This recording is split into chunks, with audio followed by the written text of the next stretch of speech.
پنجاب کے شہر خانپور میں رکن شورا حاجی محمد اسلم اتاری نے FGRF کے اسلامی بھائیوں کے ہمراہ عالم دین خلیفہ حضور غزالی زماں سید جمیل شاہ کاظمی مدہ ذلہ العالی سے ملاقات کی۔ اس موقع پر صاحبزادہ علامہ فیضان جمیل شاہ کاظمی بھی موجود تھے۔ ملاقات میں دعوت اسلامی کی دینی و فلاحی خدمات پر گفتگو ہوئی، بالخصوص مکتبۃ المدینہ کی درسی کتب کا تعارف بھی پیش کیا گیا۔ رکن شورا حاجی محمد اسلم اتاری نے شخصیات کو شجرکاری مہم کے حوالے سے بتایا اور ان کے ہمراہ باغیچے میں پودے بھی لگائے۔ سید جمیل شاہ مدہ ذلہ العالی نے دعوت اسلامی کی کاوشوں کو سراہا اور مدنی خبروں کو اپنے تاثرات بھی دیے۔ پودے لگانے کا الحمدللہ بہت محتسن اقدام ہے، اور یہ سلسلہ جاری و ساری رہے تو اللہ تعالیٰ ان کو برقرار فرمائے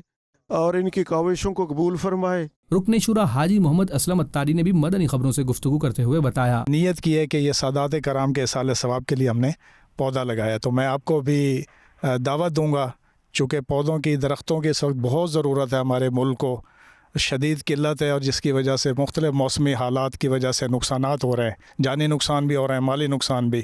تو آپ بھی نیت کریں۔ رکن شورا حاجی محمد اسلم اتاری نے فیضان مدینہ خانپور میں جامعۃ المدینہ کے اساتذہ و طلبہ کرام اور دیگر اسلامی بھائیوں کے ہمراہ شجرکاری مہم میں حصہ لیا اور پودے لگائے۔ رکن شورا نے گزشتہ سالوں کے دوران لگائے گئے پودے جو اب الحمدللہ درخت بن چکے ہیں، ان کا بھی جائزہ لیا۔ رکن شورا حاجی محمد اسلم اتاری کی FGRF کے اسلامی بھائیوں کے ہمراہ جامعہ فریدیہ صادقیہ کوٹ مٹھن شریف میں بھی تشریف آوری ہوئی، جہاں انہوں نے عالم دین خلیفہ غزالی زماں سید صادق رسول شاہ بخاری مدہ ذلہ العالی اور ان کے صاحبزادے سید اسماعیل شاہ بخاری سے ملاقات کی اور دعوت اسلامی کی دینی و فلاحی اور تعلیمی خدمات کے حوالے سے بتایا۔ رکن شورا نے شخصیات کو FGRF کے تحت ہونے والی شجرکاری مہم کے حوالے سے بھی بتایا اور انہیں بھی پودے لگانے کی ترغیب دلائی، اور سادات کرام کی موجودگی میں جامعہ کے احاطے میں پودے لگائے گئے۔ سید صادق رسول شاہ بخاری مدہ ذلہ العالی نے امیر اہل سنت دامت برکاتہم العالیہ کے لیے خصوصی دعائیں بھی کیں۔ امیر اہل سنت کی شریعت میں برکت فرمائے،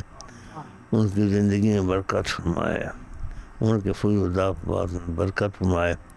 اور امت مسلمہ کو ان سے فیض حاصل کرنے توفیق عطا فرمائے۔ ہم شکر گزار ہیں